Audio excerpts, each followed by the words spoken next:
Yo l'équipage, bienvenue dans ce deuxième vlog. Je suis déjà en mouvement, vous inquiétez pas, je vais pas très loin. Je change juste de logement là, j'ai pris un autre logement pour un mois. Je traverse un peu la ville mais je vais être bien plus dans le centre. Je vais être aussi beaucoup plus proche de la Gentleman's Room qui réouvre aujourd'hui, une super room. La que vous avez vu la dernière fois c'était au 888, c'est beaucoup moins bien, il y a moins de beaux profils. Et là ça réouvre ce soir donc je suis très content. Je vais aller m'installer dans le nouveau logement et je vous montre ça tout à l'heure, comment c'est, si je suis bien installé ou pas. Et ensuite on ira se faire une bonne petite session des familles au Gentleman's Room. Tout à l'heure les gars, ciao. Pour l'équipe, je suis arrivé dans mon nouveau logement, franchement super content, je vais vous faire un petit tour. Je suis beaucoup plus proche de la Gentleman's Poker Room, on va aller tout à l'heure, on va se retrouver sur les tables pour le vlog numéro 2. Regardez-moi ça, une grande pièce qui fait un peu salon-chambre quoi. Là je me suis fait mon petit setup, moi bosser mon jeu avec les gars de la team. Je vais avoir un petit balcon, franchement ça se refuse pas hein.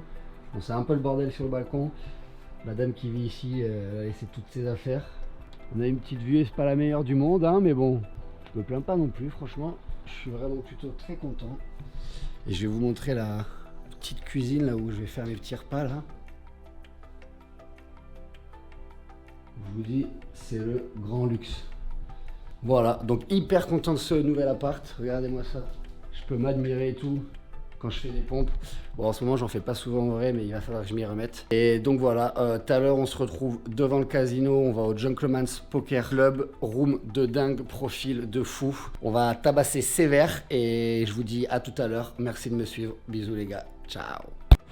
Yo l'équipe, je sors tout juste de mon nouveau logement. Comme vous avez pu le voir, il est plutôt sympa. J'espère que le petit tour du propriétaire vous aura plu. Je suis beaucoup plus près là du casino. En plus, il y a la nouvelle room qui a ouvert. Alors préparez-vous parce que là-bas, il y a des profils de dingue. On va en profiter un max. C'est le Gentleman's Poker Club. Le quartier est super sympa. C'est vraiment très calme. Je suis assez content. En plus, il y a des petits espaces verts. Donc c'est plutôt cool. Et regardez le petit coucher de soleil que je me tape avant d'aller jouer. C'est d'un orange magnifique, je pense que c'est du bon présage. Je vous reprends devant la room et ce soir on défonce tout. Allez, go, all in team. Ok l'équipe, me voilà arrivé au Gentleman's Poker Club. Vraiment content de retourner ici. Ça a réouvert, là ils étaient fermés pendant 3 semaines. Du coup ils ont mis des ballons et tout, je vous montre ça, ça va être le feu.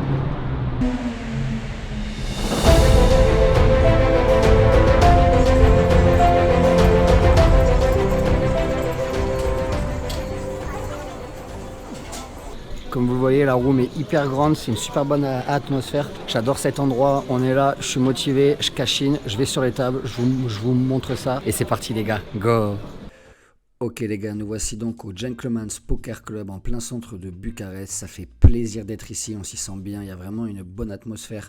Dépose 400 lei, on se pose sur la 1-3 et étant donné que c'est leur grande réouverture, je dispose d'un bonus de 100 lei, ce qui fait qu'on a 500 jetons pour commencer cette soirée. Après une bonne demi-heure passée à folder mes premières mains et observer la table, je découvre As-Dame off en MP. Il y a un joueur asiatique situé UTG qui décide de limp et j'ai remarqué que la table était très CS pré-flop et qu'il collait des ranges très larges pour la plupart. Du coup, je décide d'ISO directement à 18 lei et je vais me faire call par bouton, small blind, big blind et le joueur qui a limpé en UTG. On se retrouve donc à 5 sur un flop 9, 10, roi bicolore. Tout le monde décide de check, c'est à moi de parler. Ici, j'estime ne pas avoir de la value car il y a énormément de 10, de roi et même de 9 dans leur range. Ils ont peut-être même déjà des paires plus draw. Donc je vois pas l'intérêt de bet, je décide de check et d'aviser sur la turn. Bouton check également et on se retrouve encore à 5 sur la turn qui est le 8 de cœur. Ça ouvre un deuxième tirage flush draw. Les 3 joueurs avant moi décident de check encore.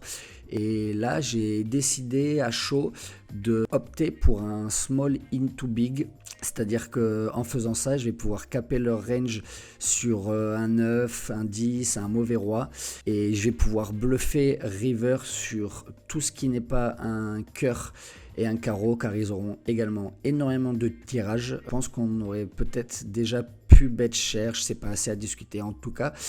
Du coup, c'est ce que j'ai décidé de faire. J'ai décidé de bet 22 dans 90, bouton fold et je me fais call par Big Blind et le joueur asiatique UTG. On se retrouve donc à 3 sur la river qui est un as de cœur, et alors là du coup c'est pas une super bonne carte à bluffer. Bon, maintenant je fais top pair, mais il y a énormément de tirages qui m'ont call jusque là. Les 2 joueurs avant moi décident de check, et in game j'ai estimé que j'avais quand même énormément de showdown value. Je bats tous les rois, tous les 10, je suis pas sûr de faire pouvoir payer ces cartes là. Il y a les cœurs qui sont rentrés, du coup je décide de check back et ça gagne. Donc on prend ce premier pot à 156 leva et on passe à la main suivante. Ok les gars, pour la deuxième main, on se retrouve seulement à 4 à table. Les autres joueurs sont partis manger et certainement s'enfiler quelques shots de vodka en même temps. Ça se fait beaucoup ici. Du coup, le croupier me sert paire de 10. Je me suis au cut-off et je décide d'open directement 17. J'aurais dû faire plus cher selon moi. 20 m'aurait pas dérangé étant donné qu'ils sont très CS pré-flop. Résultat, on se fait call 3 fois et on se retrouve en famille sur un flop valet de 5 bicolore. Small blind et big blind décident de check, c'est à mon tour de parler et je décide de bet 35 dans 68 en value sur tous les tirages cœur et également sur les tirages quinte. Il y a pas mal je pense de As-3, As-4, même des 4 et 6 suités, 4 et 6 de pique, même 4 et 6 de cœur, qui est un très bon draw ici, et je pense que ce size va me permettre également de me faire raise par leur meilleur valet, et s'ils me raise pas, je pourrais mettre de la pression turn sur les valets faibles. Je me fais call par bouton et small blind et on se retrouve donc à 3 sur la turn qui vient un as de cœur. Small blind décide de check et ici étant donné que j'ai le 10 de cœur, j'estime ne plus trop avoir de value. Il y a énormément de tirages flush qui m'ont payé, il y a même des tirages quinte qui rentrent maintenant. Du coup je décide de check pour réaliser l'équité et essayer d'aller toucher un cœur. Bouton décide de bet 45 dans 73 et c'est call par small blind, et là ici une décision, c'est un petit peu close. J'ai besoin d'à peu près 17% d'équité pour avoir un call rentable. Si je compte tous les cœurs, j'ai 18% d'équité à peu près, sachant qu'il y en a énormément en face, donc on peut en enlever quelques-uns. Et ils ont quand même le droit d'avoir un roi ou une dame de cœur. Du coup, j'ai décidé de ne pas me prendre la tête et de folder directement pour passer à la main suivante. Ok les gars, pour la prochaine main, le dealer nous a servi une belle petite paire de 8. Il y a un straddle à table, il y a un joueur très passif qui décide de call. Tout le monde fold jusque moi et ici sa range elle est très weak. Selon moi ça va être majoritairement des petites pépés que je domine et également beaucoup de connecteurs suités. Je pense que c'est bon à 6, il les aurait quand même très souvent open. Du coup je décide de l'ISO en value à 3x, je fais donc 18. Tout le monde décide de folder et il décide de call. On se retrouve donc en heads up sur un flop 5-5 dame rainbow. Il décide de check. Ici je décide de bet tout petit en value clairvoyance, c'est-à-dire en value pour faire call tous les petits As-X que je domine, As-2, As-3, As-4, As-6, As-7, enfin voilà, tous ces As-X là et les petites pockets. Et également comme ça va le forcer à me raise vraiment s'il a un 5 ou une dame. Il va être forcé de me les raise pour prendre de la value. Donc je décide de faire 11 dans 46. Je fais à peine un quart et il décide de folder directement. Donc sa range était vraiment très weak. Ça devait être certainement quelque chose comme 6 et 7, 7 et 8. Et il a décidé d'abandonner directement. On prend le pot et on se focus pour passer directement à la main suivante. Ok les gars, pour la prochaine main qui est selon moi très intéressante, on se fait servir par le croupier une belle paire de dames en big blind. On est à ce moment-là que 6 à table. Un joueur MP qui décide de limp et hijack bouton et small blind décide d'overlimp. Évidemment je vais ISO en value, il n'est pas question de jouer paire de dames face à 4 range et je décide d'ISO 30. Je me fais call par MP, hijack et bouton. On se retrouve donc à 4 sur un flop 5-3-2. C'est pour vous dire les gars à quel point ils sont CS pré-flop, c'est-à-dire que ça limp call des 30. Et franchement là, le joueur en hijack et le joueur au bouton peuvent avoir des ranges très très larges, tandis que le joueur en MP qui était le premier limper, j'ai l'info sur lui qu'il est quand même relativement tight. Du coup ici sa range ça va être massivement composé selon moi de As-X suité et de pocket pair. Je suis le premier à parler et je décide de bet en value 90 dans 123 pour value tous les As-X suités, tous les tirages quinte et tous les flush draws ainsi que les pockets. Et joueur MP décide de me call call et les 2 autres fold. On se retrouve donc à 2 sur la turn qui est un 9 de trèfle. Donc sur cette turn, bon, il y a maintenant les 9 qui font brelan. Pas très inquiété. En réalité, la range qui m'a call au flop selon moi, ça va être énormément des As-X de carreau ainsi que des bonnes pockets. Vu que j'ai la note sur lui qu'il est très tight, toutes les mains comme Roi 10, Dame 10, Valet 10, carreau, c'est des mains qu'il n'aurait pas call 30 pré-flop. Du coup, je décide de bet encore une fois en value. Je décide de faire un petit peu plus small cette fois pour faire call vraiment les pockets ainsi que les tirages flush. Si je fais trop cher, je pense que les pockets elles vont commencer à folder. Style paire de 7, paire de 8. Il a pu limp call paire de 10 étant donné qu'il était premier de parole. Ça m'étonnerait pas venant de lui. Du coup, je décide de faire 110 dans 300. Il décide de call et river tombe un as de carreau. Ce qui est intéressant ici avec l'as de carreau, c'est que les flushs que j'étais en train de value, flop et turn dans sa range, c'était quasiment exclusivement des As-X de carreau. Et étant donné qu'il tombe river, et ben, il a plus tous ses As-X. Du coup ici selon moi il lui reste énormément de pocket pair, il est pas très profond derrière, il lui reste 245 et du coup il faut que je trouve un size pour value toutes ces pockets et j'ai décidé de faire 150 dans 523. Et là il tank, il réfléchit, il compte son stack comme vous pouvez le voir, il vérifie et après un long temps d'attente il décide de folder. Donc c'est un petit peu dommage, je pense que j'aurais dû faire moins cher. Selon moi la seule pocket qui arrive ici c'est paire de 10, si j'ai fait folder paire de 10 c'est un petit peu dommage. Après tout bon il y a l'as qui tombe et il y a également la flush qui rentre, du coup je comprends qu'il est fold, mais je pense que si j'avais fait un size comme 60-70 il aurait été un petit peu obligé de call. Bon, on prend quand même un très joli pot, je suis très content de mon coup et on passe du coup à la main suivante. Ok les gars, si vous êtes attentifs, et je sais que vous l'êtes, vous pouvez remarquer que la prise de vue a changé. La raison est très simple, j'ai changé de siège pour être en position sur un joueur très large et très CS, qui en plus de ça a monté une tonne, il a actuellement 2K devant lui. Quant à moi j'ai monté 1K et si je peux jouer des gros pots en position sur lui, je serai très content. Du coup pour cette main, je découvre As 10 off au bouton. On a un joueur en straddle qui est arrivé il y a à peu près 45 minutes. C'est simple, il a posé straddle à chaque fois qu'il le pouvait et en plus de ça, il les a raise à chaque fois quand il y a eu des overcalls. Tout le monde fold jusque moi et je décide de just call la straddle en m'attendant à ce qu'il la raise du coup très souvent. Small blind fold, big blind call et comme prévu, la straddle décide de raise à 30. Ici, je décide de just call, je vais bien manœuvrer post-flop, je pense que je domine pas mal sa range, sauf les pockets, il va y avoir énormément de connecteurs suités que je domine, et quelques pockets qui je pense pourront pas assumer 3 streets de pression. La big blind décide de call également, et on se retrouve à 3 sur un flop Roi 7, 5, Rainbow. Tout le monde check jusqu'à moi. Ici, je pense pas avoir de value.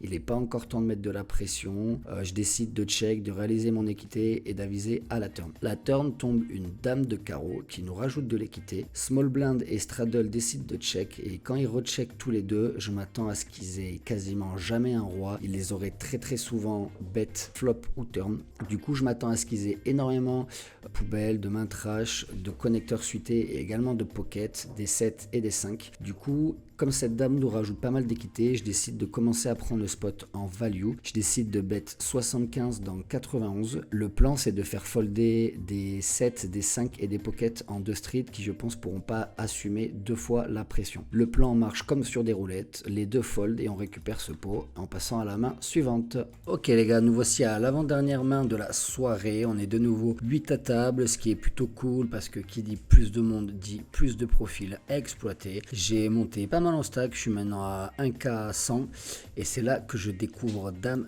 10 suité en MP et je décide d'open directement à 12. Je fais 4x pas trop cher pour garder des ranges bien larges. Je me fais call par hijack, cutoff, bouton et small blind et on se retrouve à 4 sur un flop Dame Valet 2 Rainbow. Ce qu'il y a de bien, c'est que je pense pas qu'il y ait énormément de roi dame dans leur range parce que je me serais souvent fait 3 bêtes pré-flop et ici dame valet fait 2 paires, donc je pense que si je bet je vais souvent me faire raise, donc c'est génial, j'aurai de l'information. Small blind décide de check, la parole me revient et donc je décide de suivre mon plan et de bet un tiers pot. Je fais 20 dans 63 en value sur toutes les dames moins bonnes, les valets, les tirages comme roi 10, roi 9, etc. Et également pour me faire raise par les deux paires qui peuvent être là. Tout le monde décide de fold sauf la small blind qui décide de just call. Alors lui c'est intéressant parce que c'est un joueur qui est plutôt agressif. Du coup dame valet je lui mets vraiment quasiment plus dans sa range, et roi dame c'est un des joueurs dont lesquels je suis quasiment sûr qu'il me l'aurait 3 bêtes préflop, surtout en blind. Et donc on se retrouve en heads up sur la turn qui est un 7 de trèfle. Il décide de check à nouveau, ça ouvre un tirage flush draw. Je décide de garder le lead et de 2 barrels en value 60 dans 103. Je fais 2 tiers encore une fois pour value les dames moins bonnes, les valets ainsi que les tirages. Je décide de just call et river tombe une dame de cœur. C'est magnifique, on fait maintenant brelan. Il décide de check à nouveau et là il faut que je trouve un sizing pour vraiment faire call les valets et les pockets qui auraient pu arriver jusque là. Le pot fait 223 et je décide de faire 75 en value, donc sur les valets et les pockets qui auraient pu arriver jusqu'ici ainsi que les dames moins bonnes. Si je targetais que les dames moins bonnes, j'aurais pu faire plus cher, mais c'est dommage car je vais faire fold plein d'autres mains. Et il décide de call, il nous retourne roi valet suité avec le tirage flush qui s'était ouvert à la turn. C'est magnifique, on a bien analysé cette range et on prend un joli petit pot encore une fois. Passons à la main suivante. Ok les gars, nous voici rendus à la dernière main de la soirée. Comme vous voyez, je vous ai gardé le meilleur pour la fin. Je découvre une belle paire d'as UTG plus 2. En plus de ça, pour couronner le tout, il y a UTG 1 qui est un joueur regfish plutôt tight qui décide d'open 10. Du coup, c'est magnifique car quand il open à cette position, il va être souvent quand même strong. Je décide de prendre mes 2 flèches, de tendre mon arc et je tire. Je 3 bet directement à 40, 4x en value. Je fais pas trop cher pour vraiment faire call toute sa range, et s'il y a d'autres joueurs qui s'invitent dans le coup, je suis pas mécontent. Tout le monde décide de fold jusqu'à lui et il décide de call. On se retrouve donc à 2 sur un flop as 3 4 bicolor pan. C'est magnifique, on fait brelan max, on est battu ici que par 5 et 2 et il les a littéralement jamais. Il décide de check. Quant à moi, ouais, peut-être un petit peu de value à prendre contre des Broadway suités à trèfle, mais c'est pas non plus le cœur de sa range. Ici il va avoir énormément de Broadway certes, comme des roi 10, roi dame, off, 10 et 9, des mains comme ça que je veux absolument qu'elle touche quelque chose à la turn. Je veux qu'il touche un roi, une dame, un 10, un valet. Si même il a pu me coller des pockets comme paire de 8, paire de 9, s'il peut toucher un brelan, ce serait juste magnifique. Et comme ça, je vais aussi sous-représenter ma main. Donc pour toutes ces raisons, je décide de check. On se retrouve sur la turn qui est un 5 de cœur. Alors ça fait rentrer tous les deux, mais je connais ce joueur, il en a très très peu. Paire de 2, il l'aurait jamais call préflop, roi 2 non plus, et même as de suité, étant donné qu'il est vraiment tight, je suis vraiment pas sûr qu'il aurait pu le call préflop quand je le 3 bet à 40. Mais comme j'ai montré de la faiblesse au flop, il décide de donc 60 dans 84. C'est intéressant car il fait presque pot et selon moi, il peut commencer à prendre des bluffs parce que moi j'ai plein de mains comme roi valet, roi dame suité. Je vais avoir aussi énormément de pocket, paire de 9, paire de 10, paire de valet, et il peut commencer à leur mettre de la pression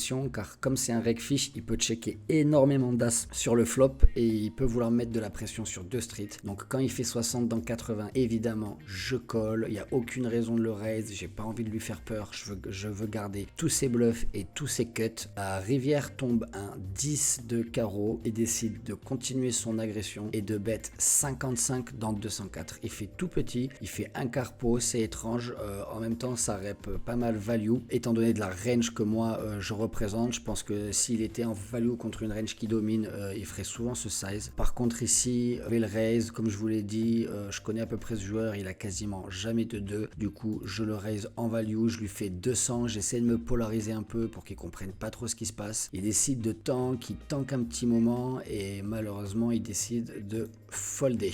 J'ai peut-être fait un petit peu trop cher, peut-être que le clic aurait été plus efficace. En tout cas voilà, je suis très content de cette soirée, on a fait un très joli profit. J'espère que ça vous aura plu. Je suis très content que vous me suiviez. C'est le 2e vlog et je vous laisse directement avec mon ressenti à froid à la sortie du casino. Ciao tout le monde! Yo l'équipe, je sors tout juste de la room, j'ai joué à peu près 9 heures, soirée plutôt concluante, je me sens beaucoup mieux dans cette room, ça doit jouer aussi sur le mental.